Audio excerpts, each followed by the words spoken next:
देखिए सर, इस टेस्ट में हम क्वाड्रेटिक इक्वेशन को सॉल्व करेंगे। क्वाड्रेटिक इक्वेशन के क्वेश्चन लिए हैं।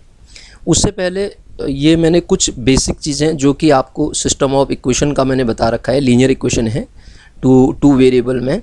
ये आपके जब आप स्ट्रेट लाइन सॉल्व करते हैं वहाँ भी काम आता है, मैट्रिसेस सॉल्व करते हैं वहाँ भी काम आता है, और जगह भी काम आता है। इसलिए पहले 2-4 कॉन्सेप्ट मैं इसके समझा देता हूँ आपको, उसके बाद हम आगे बढ़ेंगे। तो पहला के किसकी मैं बात कर रहा हूँ sir, a1x plus b1y plus c1 is equal to 0। एक ये है इक्वेशन। दूसरी equation a2x plus b2y plus c2 is equal to 0, दूसरी इक्वेशन ये है। तो इन दोनों इक्वेशन में आप बात समझिएगा, ये दोनों इक्वेशन आपके पास क्या क्या केस बनाते हैं। ये बनाते हैं, पहली बात तो कंसिस्टेंट समझिए आप। कंसिस्टेंट का मतलब क्या होता है, एक वर्ड आता है ना कंसिस्टेंट, क्या होता है। यहाँ कहीं पे लिखा हुआ है तो देखो, कॉन्साइड नहीं लिखा है, चलो हम बताते हैं आपको। कहीं क्वेश्चन होता तो मैं उससे भी समझा देता हूँ। कंसिस्टेंट मतलब सॉल्यूशन एग्जिस्ट करना होता है। सॉल्यूशन एग्जिस्ट करना कंसिस्टेंट है, ठीक है। और इनकंसिस्टेंट लगा दूंगा तो ये सॉल्यूशन एग्जिस्ट नहीं करेगा, नो सॉल्यूशन का केस आ जाता है, ठीक है सर। सॉल्यूशन एग्जिस्टेंस में 2 केस आते हैं, मैंने ये आपको मैट्रिक्स में भी पढ़ाया था। एक इनफाइनाइट आता है, एक यूनिक आता है। तो अब देखो, इन लाइन को देख के आप कैसे बताओगे कि इनकंसिस्टेंट है, कंसिस्टेंट क्या है। तो अगर मेरे पास a1/a2 is equal to b1/b2 ये बराबर नहीं आते हैं, तो ये इंटरसेक्टिंग लाइन का केस बनता है। 2 लाइन इंटरसेक्ट कर रही, मतलब ऐसा होगा, सॉल्यूशन कंसिस्टेंट होगा और यूनिक सॉल्यूशन होगा। कैसा होगा, यूनिक सॉल्यूशन होगा।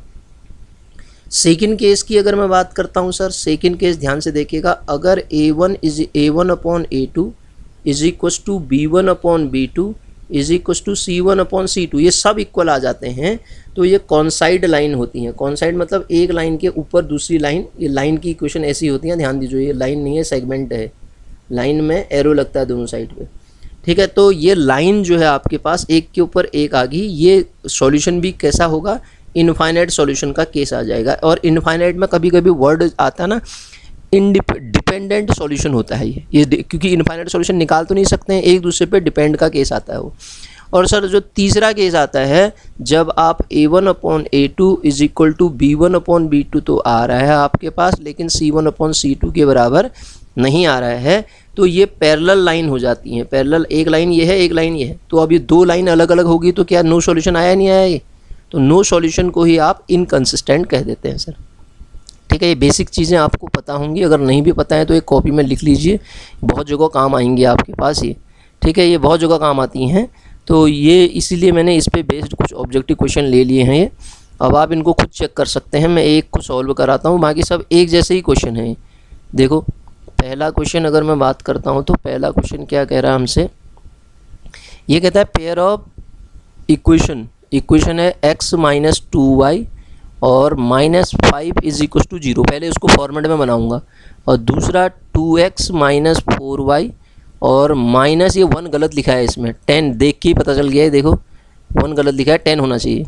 तो ये देखो यहाँ पे आप साफ देखिए, 1/2 a1 ये है 1, a1/a2 और -2/4 -4 b1/b2 -5/-10 c1/c2 आ रहे हैं। तीनों के तीनों बराबर आते हैं। जब तीनों के तीन बराबर आ जाएं तो केस किसका होता है सर, कॉन्साइड लाइन करेंगी और वो डिपेंडेंट होंगी और इनफाइनाइट सॉल्यूशन दिखाएंगी। इनफाइनाइट तो यहाँ वर्ड लिखा नहीं है, तो ये किसका केस आ जाएगा, मैनी सॉल्यूशन का केस ये बन जाएगा सर। किसका केस बन जाएगा ये, मैनी सॉल्यूशन का केस बन जाएगा। क्यों, क्योंकि वहाँ पे कॉन्साइड तो वर्ड लिखा नहीं है। और क्वेश्चन से लेकिन आप खुद करिए, the pair of line this and this है, क्या आएगा 1/, ये तो अलग अलग आ गई हैं। जब a1/a2 b1/b2 के बराबर नहीं आता है तो क्या बनता था केस, सेकंड वाले का क्या आ जाएगा, 1 यूनिक सॉल्यूशन का केस हो गया ये, ठीक है। कंसिस्टेंट तो है ही है। दूसरा c, the value of c for which this and this will be infinite. अच्छा, इनफाइनाइट सॉल्यूशन के लिए हमने केस क्या कहा था, जब सॉल्यूशन इनफाइनाइट होता है तो उस केस में वो आपके पास एक लाइन के ऊपर एक लाइन कॉन्साइड करती है इनफाइनाइट सॉल्यूशन के लिए।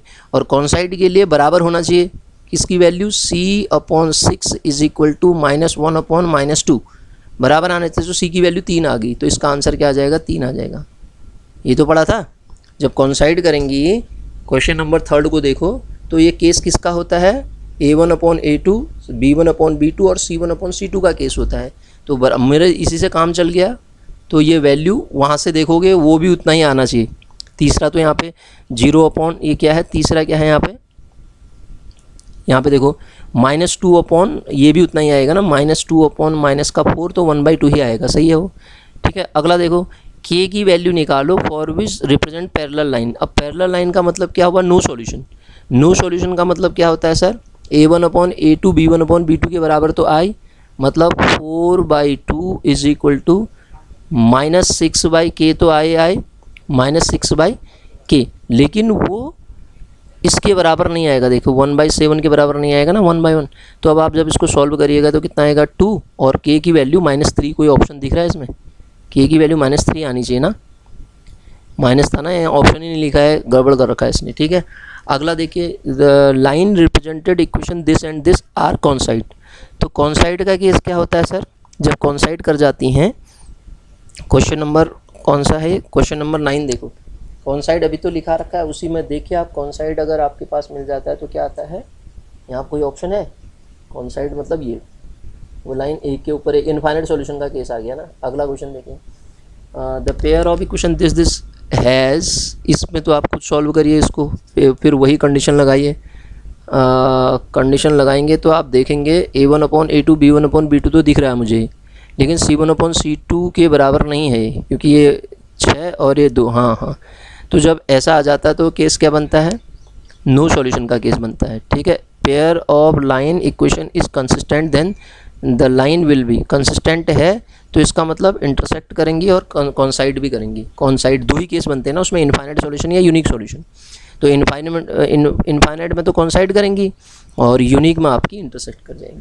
ठीक है, तो ये था आपका किसका केस, जब आप पढ़ते हैं कुछ जगहों पे काम आएगा आपके पास। अब आगे आइए आप इस पे, ये क्वाड्रेटिक इक्वेशन, मेन टॉपिक जो है हमारा यही है, क्वाड्रेटिक इक्वेशन सॉल्व करना। If 1/2 root of quadratic equation this the value of k, आप खुद सॉल्व करो इसको, k को रख दो यहाँ पे, ये 1/2 को यहाँ सब्स्टिट्यूट करो और बराबर k निकल जाएगा, सॉल्व खुद करना। इसको देखो, if 1 root of this is 6 time, मान लेते हैं एक रूट अल्फा है, दूसरा रूट 6 अल्फा है, तो क्वाड्रेटिक इक्वेशन में आपने पढ़ा होगा sum of root alpha plus 6 alpha बराबर -b/a होता है, माइनस ऑलरेडी है तो प्लस हो जाएगा, अपॉन p आ जाएगा, मतलब यहाँ से आ जाएगा alpha is equal to p/2। एक इक्वेशन तो ये आई। दूसरा क्या होता है, प्रोडक्ट ऑफ रूट, मतलब 6 अल्फा स्क्वायर आ जाएगा, यहाँ से अल्फा स्क्वायर की वैल्यू में p/2 का स्क्वायर लिख दे रहा हूँ डायरेक्ट, हाँ, इज इक्वल टू 8 आ जाएगा, ये 8/p आएगा। ये अल्फा की वैल्यू सही लिखी मैंने, 6 alpha is equal to 6 alpha square, alpha is equal to 2/p ही आएगा, ये मैंने p/2 लिख दिया सर, ये गड़बड़ होगी। अल्फ़ा की वैल्यू आएगी यहाँ पे 2/p, अल्फ़ा की जो वैल्यू आएगी वो आएगी यहाँ पे 2/p ना, 2/p। तो प्रोडक्ट ऑफ रूट क्या होता है, alpha into 6 alpha is equal to 8/p हो गए। तो 6 इंटू अल्फ़ा स्क्वायर की value 4/p square, this is equal to 8/p। अब इसको सिंप्लीफाई कर लो, p को यहाँ लाओ, 1 कटेगा तो p की वैल्यू ये हो जाएगी, 2 बार कटेगा 3, p इज इक्वल टू 3। कोई ऑप्शन है, 3 आ जाएगा। अगला क्वेश्चन देखो, इस क्वेश्चन को सॉल्व करने का सिंपल सा तरीका क्या है, देखिएगा सिंपल सा तरीका क्या है, मैं ऑप्शन एलिमिनेशन मेथड से इसको समझाने की कोशिश करूँगा आपको। देखो क्या कह रहा है ये, इसमें सबसे पहले ये देख लो आप, 1 इसका रूट है या नहीं है, सबसे छोटा वही है, 1 नहीं है, 1 - 2, x की जगह पे 1 रखो ना, 1 - 2 और -0 हो जाएगा, ये नॉट इक्वल टू 0 आएगा, इसका मतलब ये ऑप्शन तो कट गया।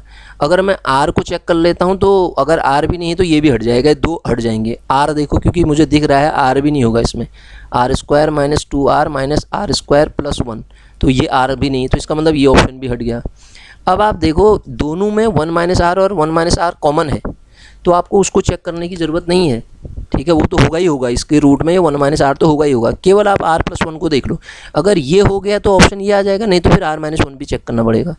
तो r + 1 अगर मैं इसमें रखता हूँ तो उसमें से कॉमन आ जाएगा। देखो r + 1 को कॉमन ले लेते हैं, क्योंकि x² में r + 1 बचेगा, माइनस का यहाँ से 2 बचेगा, और a² - b² का फॉर्मूला यहाँ लगाओगे, r - 1 आपने कॉमन ले लिया है, सॉरी r + 1, तो अंदर बचेगा r - 1। अब आप देखो ये 0 आ रहा नहीं आ रहा है, आर से आर कटेगा, -2 + 2 कटेंगे, 0 आ गया। तो इसका मतलब यही आंसर इसका सही हो जाएगा। हिट एंड ट्रायल भी लगा देते हैं कहीं कहीं पे, जैसे कि इस क्वेश्चन के लिए लग गया। Which of the following equation has sum of its root is 3? कौन सा इक्वेशन ऐसा है जिसका सम ऑफ रूट 3 आई? देखो सम ऑफ रूट क्या होता है, alpha plus beta is equal to क्या होता है, -b/a। अल्फा प्लस बीटा बराबर -b/a। तो ये तो माइनस आ जाएगा, ये तो नहीं हो सकता। यहाँ से देखो ये हो सकता है, ये b वाला, और ये वाले को देख लो, -b/a करेंगे तो 3/2/4 हो जाएगा, ये भी नहीं होगा। ये देखो -b/a करेंगे तो ये 1 आ जाएगा, ये भी नहीं होगा। तो अपने आप ही क्या हो गया, क्वेश्चन नंबर 4 का आंसर क्या आ जाएगा आपके पास, बी आ जाएगा। ठीक है। If sum and product of root of quadratic equation this are is equal to 10। तो देखो सर सम भी 10 है, मतलब अल्फ़ा प्लस बीटा भी आपके पास 10 दिया है, और जो कि यहाँ से आएगा मेरे पास 5/a के बराबर। तो a की वैल्यू 2 आ जाएगी यहाँ से। This implies a is equal to 2 है। देन a एंड c निकालो कह रहा ना, sorry a is equal to 1/2 आ जाएगा। a इज इक्वल टू 1/2 आ गया sir. a is equal to 1/2 कहाँ है, ये ऑप्शन हट गया, ये ऑप्शन हट गया।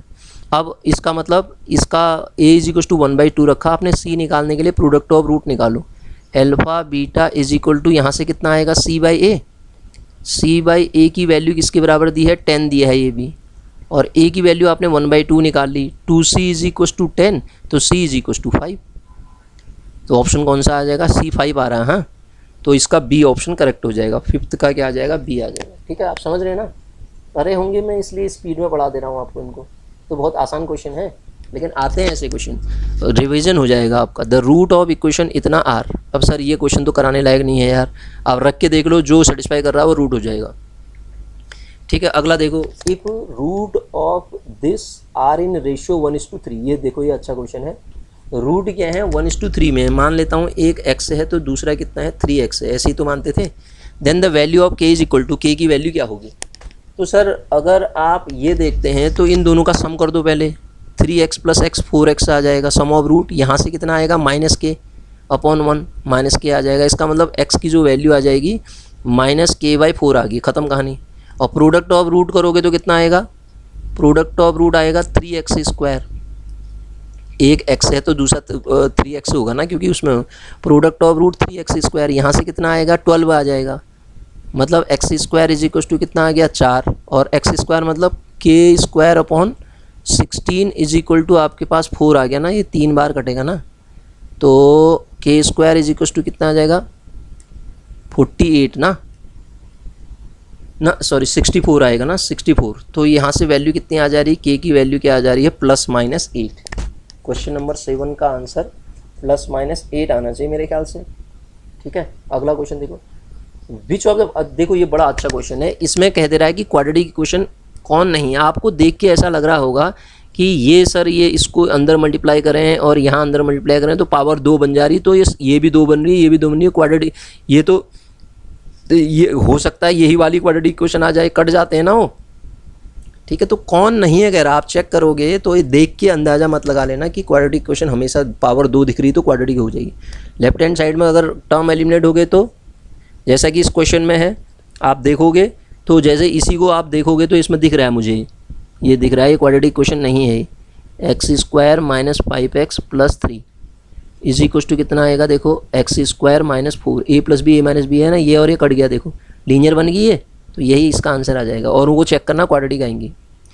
Discriminant of equation is 1। अगर डिस्क्रिमिनेंट 1 है तो b निकालो। डिस्क्रिमिनेंट क्या होता है, d बराबर होता है b² - 4ac। तो b² - 4ac का मतलब क्या हुआ, b² - 48 ना सही लिख रहा हूँ मैं। डिस्क्रिमिनेंट क्या कह रहा है, इज़ 1, तो ये 1 के बराबर है, सॉरी हाँ सही हो गया। फिर तो ये कितना आ जाएगा, b की value b² is equal to 49 आ गया, तो b की वैल्यू +-7 आ गई। ठीक है ना, +-7 b की वैल्यू ना, b की वैल्यू क्या आएगी, यस +-7 ही आएगी। 9th क्वेश्चन का सी ऑप्शन करेक्ट हो जाएगा। इफ डिस्क्रिमिनेंट बराबर 0 तो क्या होता है, इक्वल आ जाएंगे ना रूट। ठीक है, रियल भी होंगे और इक्वल भी होंगे, तो रियल एंड इक्वल हो जाएंगे सर, यही तो होता था। अगला, which of the following equation has the product of its root is 4।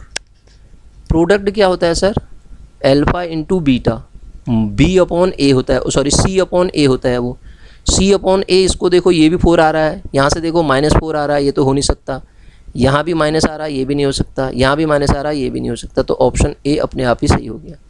ठीक है, तो 10th और 11th क्वेश्चन तो हमने कर लिए, दोबारा लिखें इसमें। क्वेश्चन नंबर 12 पे आओ। If root of equation, question number 12 क्या कह रहा है हमसे, देखिए क्वेश्चन नंबर 12 हमसे कहता है if root of equation this are real and equal then the value of k. Root क्या है, रियल है और इक्वल है, तो देन द वैल्यू ऑफ के कह रहा है सर। ये रियल और इक्वल में क्या होता है, d बराबर 0 होता है, तो b स्क्वायर मतलब k स्क्वायर माइनस 4ac मतलब 36 इज इक्वल टू 0, तो k की वैल्यू ±6 है, ±6 होगी ना एग्जैक्ट, बिटवीन का क्या मतलब हुआ है ना, ±6 होगी k की वैल्यू, और क्या होगी तो। विच of the following is not quadratic equation, ये भी आप खुद करेंगे सर, आप निकालेंगे देखेंगे ये क्वाड्रेटिक इक्वेशन नहीं है, सॉल्व करेंगे ना, left hand side right hand side से कुछ टर्म कट जाती हैं। Which of the following has root 2 as root, अब ये कोई क्वेश्चन है 2 रख के देख लो, जो सेटिस्फाई कर जाएगा वही हो जाएगा। इसका रूट देखो ये कितना आ जाएगा, 8 माइनस 14 प्लस 6, 8 6 14, 0 आ गया, यही है। ठीक है, क्वेश्चन नंबर 14 आ गया। अब क्वेश्चन नंबर 14 के बाद the value of k for which quadratic equation has equal root. Sir equal root के लिए क्या होता है, इक्वल रूट के लिए d बराबर 0 होता है ना, तो d मतलब k square b square minus 4ac, 4 मतलब हो जाएगा 8k इज इक्वल टू 0, तो k कॉमन ले लो, तो k minus 8 is equal to 0, 0,8 ही आ रहा है, तो 0,8 तो केवल आपके पास इसमें है, 0 भी होगा ना इक्वल होने के लिए, क्योंकि वो इक्वल और कॉन्साइड कर जाएंगी ना, तो ये कंडीशन आ जाएगी। क्वेश्चन नंबर 15 था ना ये, इसकी k की वैल्यू 0 और 8 आ जाएगी, ऑप्शन नंबर डी आ जाएगा। ये कटा कैसे यार, यहाँ पे खिसक तो नहीं गया है जी। 15 क्वेश्चन हो गया। 16 क्वेश्चन देखो तो क्वाड्रेटिक इक्वेशन हैज़, अब देखो सर इसके डिस्क्रिमिनेंट निकाल लो, b स्क्वायर मतलब क्या होगा, -5 रूट 5 का स्क्वायर, बाहर से -5, b स्क्वायर माइनस 4ac मतलब 8 इज इक्वल टू, क्या कह रहा है इक्वेशन, इसकी डिस्क्रिमिनेंट को देखो ना कितना आएगा, ये 5, ये आएगा आपके पास 5 माइनस 8 लेस देन 0, तो इसके रूट जो हैं आपके नो रियल रूट आ रहे हैं, क्योंकि निगेटिव आ जा रहा है ना डिस्क्रिमिनेंट 16 का, तो नो रियल रूट आ जाएंगे इसके। डिस्क्रिमिनेंट निगेटिव का मतलब नो रियल रूट तो होता है। 17 देखो, which of the following equation has no real root, वही आ गया जिसका डिस्क्रिमिनेंट निगेटिव आएगा उसको चेक करना आप। क्वेश्चन नंबर 17 में आप देखोगे तो पहले वाले का ही डिस्क्रिमिनेंट निगेटिव आ जाएगा, क्योंकि बी स्क्वायर कितना आएगा देखो, बी स्क्वायर का मतलब कितना है 16 माइनस 4ac मतलब माइनस का 4 इंटू ए कितना है 1 है 3 रूट 2 4ac, तो कितना आ जाएगा ये 16 माइनस का 12, ये पॉइंट इंटू 1.2 से मल्टीप्लाई करोगे तो ये 16 से बड़ा आ जाएगा, ये 16 से बड़ा आएगा, हाँ ना 12 से छोटा, 12 पॉइंट समथिंग होगा ये, 24 मतलब 16 से छोटा होगा, नेगेटिव आएगा मतलब, ठीक है 16 से छोटा ही होगा ये, ठीक है, तो ये आंसर इसका आ जाएगा। अगला क्वेश्चन भी आसान है, which of the following equation has 2 distinct real root. Sir 2 distinct real root के लिए d ग्रेटर देन 0 आना चाहिए, जिसके लिए d ग्रेटर देन 0 आ रहा है, d मतलब क्या होता है b स्क्वायर माइनस 4ac, आप खुद चेक करना, इसका आंसर होगा 18 का आंसर होगा इसका b, आप चेक कर लेना, ठीक है। देखो b स्क्वायर मैं चेक ही कर देता हूँ यार, b स्क्वायर कितना है 1 minus 4ac plus 5 into 4 greater than 0 है, ठीक हो गया। Which constant must be added and subtracted quadratic equation method of completing square, ये तो क्लास 10th का क्वेश्चन है सर। क्या करते हैं, x के कोफिशिएंट का हाफ, पहले उसके x के कोफिशिएंट को 1 बनाओ, x के कोफिशिएंट का हाफ ऐड और सब्ट्रैक्ट कर दो, बस। Quadratic equation whose 1 root is इतना, सर एक रूट इतना है, तो दूसरा रूट इस इक्वेशन को, इसको वैल्यू को रख दो ना, ठीक है। 20th क्वेश्चन को कैसे सॉल्व करेंगे आप, एक रूट इतना है तो दूसरा रूट निकालने के लिए इस वैल्यू को यहाँ रख दो ना, तो आपके पास वो क्वाड्रेटिक इक्वेशन बन जाएगी, है ना। x x is equal to कितना होगा, 3 माइनस रूट 5 तो होगा। अब स्क्वायर ही तो खोलना है, तो स्क्वायर खोलना, इतना तो प्रोडक्ट कर ही लोगे आप। क्वेश्चन नंबर 20 आप सॉल्व करोगे तो यही आ जाएगा। ये द क्वाड्रेटिक इक्वेशन रूट इतना एंड इतना इज, अरे यार ए plus B A minus B root दे रखे हैं, तो एक्स माइनस इतना एक्स प्लस इतना बना लो, इसको सॉल्व कर लो तो आप पाओगे। तो ये इक्वेशन ये बन जाएगी। What will be the middle term of the equation whose solution are this and this. अच्छा, मिडिल टर्म का मतलब ये होता है एल्फा इज इक्वल टू -4 दे रखा है और बीटा इज इक्वल टू -5 दे रखा है। मिडिल टर्म क्या होता है, x square plus sum of root alpha plus beta, minus होता था ना वो माइनस, तो minus of sum of root कितना आएगा, माइनस का 9, तो माइनस का 9 मतलब एक्स के टर्म्स में आएगा वो, तो 9 तो इसमें दिख नहीं रहा है, प्लस 9x आ जाएगा, सी आ जाएगा इसका 22 का। ठीक है, 22 का सी आ जाएगा। 23 देखो, the value of P and Q if these root of equation are, क्या, the value of P and Q if these are the root of equation. P और क्यू की वैल्यू, अगर पी और क्यू रूट हो जाएं तो इसमें से कौन होगा। देखो सम ऑफ रूट करो, यहाँ से सम ऑफ रूट कितना आ रहा है, सम ऑफ रूट यहाँ एक ही लाइन से आप बना दोगे इसको। सम ऑफ रूट यहाँ से p minus B upon A होता है ना, माइनस पी आ रहा है, तो सम ऑफ रूट कितना आ रहा है, माइनस पी आ रहा है। तो माइनस पी का मतलब क्वेश्चन नंबर कौन सा, 23 को कैसे करेंगे यार, 23 बताओ तो सर। सम ऑफ रूट क्या होता है, अच्छा, अरे यार ये देखो यहाँ से यही रूट है, कह रहा है ना, p प्लस क्यू बराबर माइनस पी आ रहा है, तो q बराबर यहाँ से आपके पास आ जाएगा माइनस का 2p, और प्रोडक्ट ऑफ रूट कितना आ रहा है, पी क्यू बराबर यहाँ से देखो पी क्यू बराबर कितना आ रहा है, q आ रहा है, तो q बराबर 1 आ गया। q बराबर 1 कहाँ है, इसमें q बराबर 1 नहीं है, इसमें q बराबर 1 नहीं है, इसमें नहीं है, अपने आप ही सी ऑप्शन हुआ नहीं हुआ, बाकी तो मुझे चेक करने की भी ज़रूरत नहीं पड़ी। ठीक है, क्वेश्चन नंबर 23, q बराबर, क्या मैंने सॉल्व सही किया है, q बराबर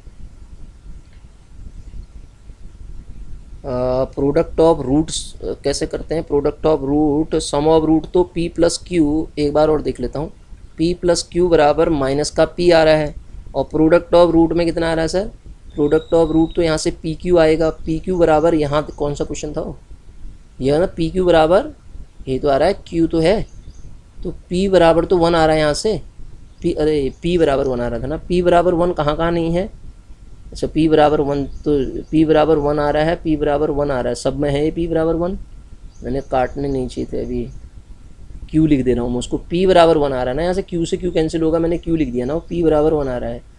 अब P1 आ गया तो P को ऊपर रखो, Q कितना आ जाएगा, इसमें रख दो,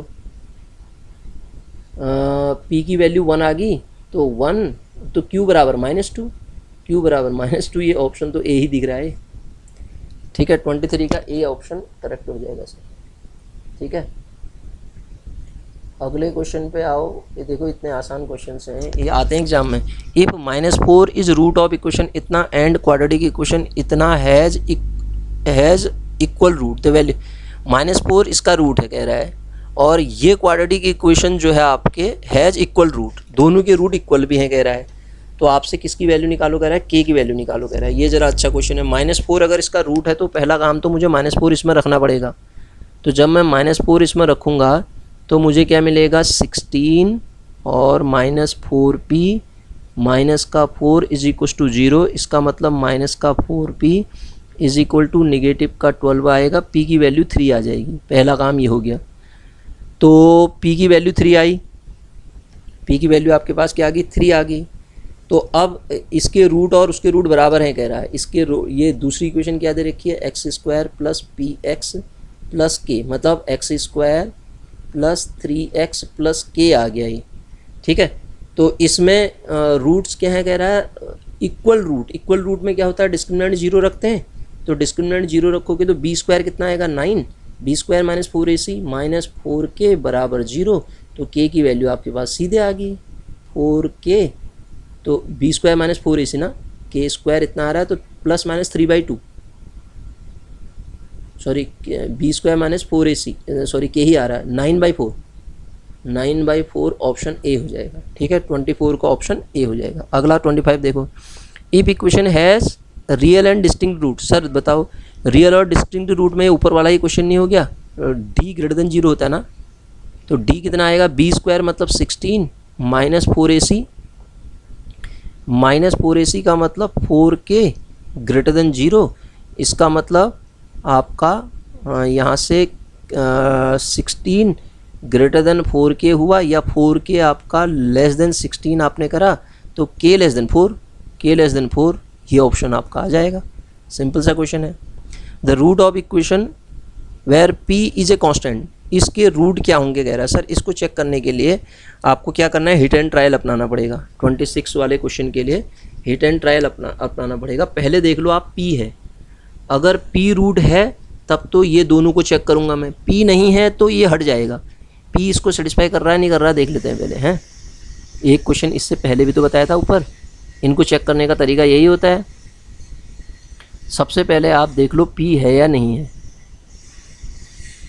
p इसका रूट है तो p इसको सेटिस्फाई करेगा, p square minus p minus का p स्क्वायर माइनस का p, तो ये तो नहीं है, p नहीं है, इसका मतलब ये ऑप्शन भी गलत हो गया और ये ऑप्शन भी गलत हो गया। इसका मतलब माइनस p तो इसका एक रूट होगा, देख भी लो चलो।